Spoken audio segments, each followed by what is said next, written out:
नमस्कार. आज आपण इतिहासाच्या पाऊलखुणा शोधणार आहोत.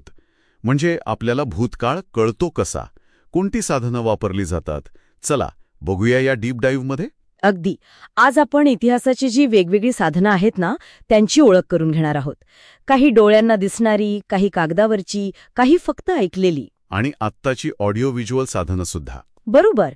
म्हणजे भौतिक, लिखित, मौखिक आणि दृकश्राव्य साधनं. आपल्याकडे जी माहिती आहे त्यात वस्तू, इमारती, नाणी, पुतळे, वर्तमानपत्र, लोकगीतं, चित्रपट, अरे बापरे, खूप काही आहे.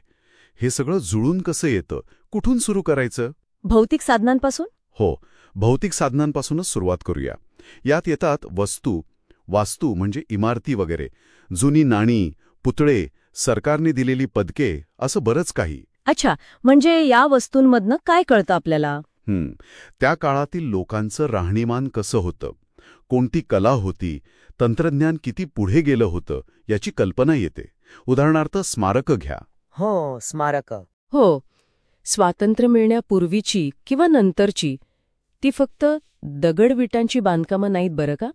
त्या घटना, तो काळ, त्यामागचे लोक, या सगळ्यांची आठवण करून देतात. आणि पुतळ्यांचं काय, ते पण असंच काहीतरी सांगतात? हो, नक्कीच. पुतळ्यांमधून आपल्याला थोर व्यक्तींचं काम समजतं.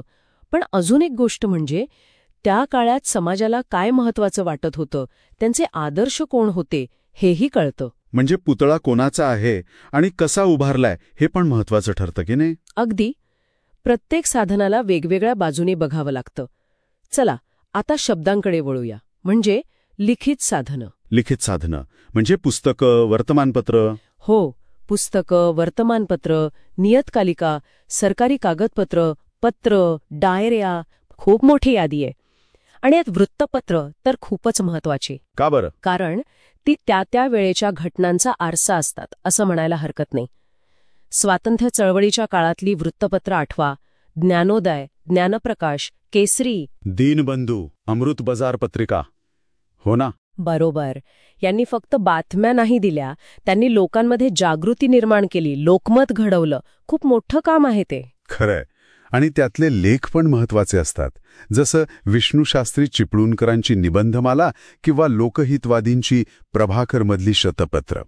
यातून तेव्हाचे सामाजिक विचार कळतात. अगदी. त्या काळातील समाज, त्यांच्या सुधारणेच्या कल्पना, हे सगळं स्पष्ट होतं. आणि याचबरोबर डॉक्टर बाबासाहेब आंबेडकरांची वृत्तपत्र, बहिष्कृत भारत, जनता, प्रबुद्ध भारत. आणि मूकनायक पाक्षिक सुद्धा. हो, विसरून चालणार नाही. त्यांनी समाजातील दुर्बळ घटकांना आवाज दिला, त्यांचे प्रश्न मांडले. हे सगळं लिखित साधनांमधूनच आपल्याला कळतं. यात नकाशे पण येतात असं ऐकलंय. नकाशांमधून काय कळतं? नकाशे? हो, ते पण महत्वाचे. सर्वे ऑफ इंडिया सारख्या संस्थांनी बनवलेले नकाशे सांगतात की एखादा प्रदेश कसा होता, शहरं कशी वाढली, सीमा कशा बदलल्या. अच्छा, म्हणजे प्रशासकीय इतिहास कळतो. हो. उदाहरणार्थ मुंबई पोर्ट ट्रस्टकडे मुंबई बंदराचे जुने आराखडे आहेत. त्यातून शहराचा विकास कसा झाला हे टप्प्याटप्प्याने समजतं. म्हणजे लिखित साधनं खूप तपशील देतात. पण जी माहिती लिहिलीच गेली नाही पण लोकांच्या तोंडी राहिली, त्याचं काय? मौखिक साधना म्हणायचं का त्याला? बरोबर पकडलत. मौखिक साधनं म्हणजे पिढ्यानपिढ्या तोंडी चालत आलेली माहिती. यात लोकगीतं येतात, लोककथा, पोवाडे, ओव्या. स्फूर्तिगीतं पण यातच येतात ना, स्वातंत्र्य लढ्यातली? हो, स्फूर्तिगीतं पण. यातून काय मिळतं तर त्यावेळची परिस्थिती, लोकांच्या भावना, स्वातंत्र्य लढ्यामागची प्रेरणा, हे सगळं समजतं. अनेकदा सामान्य माणसांचे अनुभव यात सापडतात जे कागदावर नसतात. आणि पोवाड्यांचं वैशिष्ट्य काय? पोवाडे म्हणजे वीररस. त्यात ऐतिहासिक घटना आणि व्यक्तींच्या पराक्रमाचं वर्णन असतं. जोश असतो त्यात, ऐकणाऱ्याला स्फुरण चढतं. म्हणजे मौखिक साधना आपल्याला लोकांच्या दृष्टिकोनातून इतिहास सांगतात. अगदी.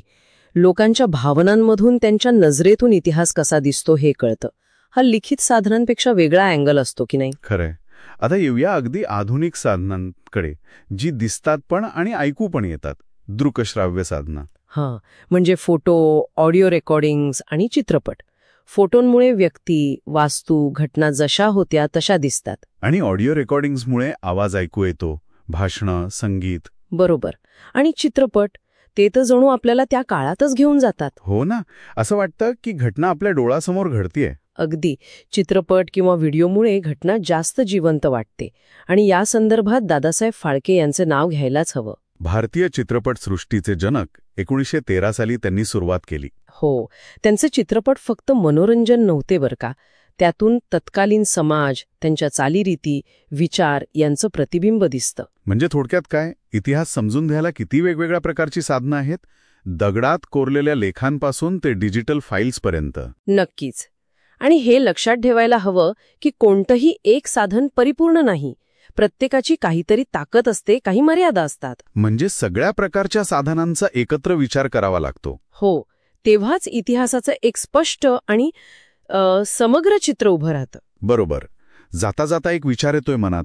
आज आपण हे जे डिजिटल फोटो काढतो, व्हिडिओ बनवतो, सोशल मीडियावर लिहितो, हे सगळं भविष्यातल्या इतिहासकारांसाठी कसं साधन ठरेल? हा खूप महत्वाचा प्रश्न आहे, विचार करण्यासारखा.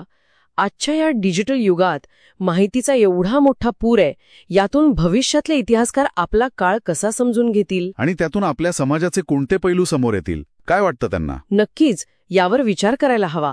आज आपण जे काही निर्माण करतोय ते उद्याचा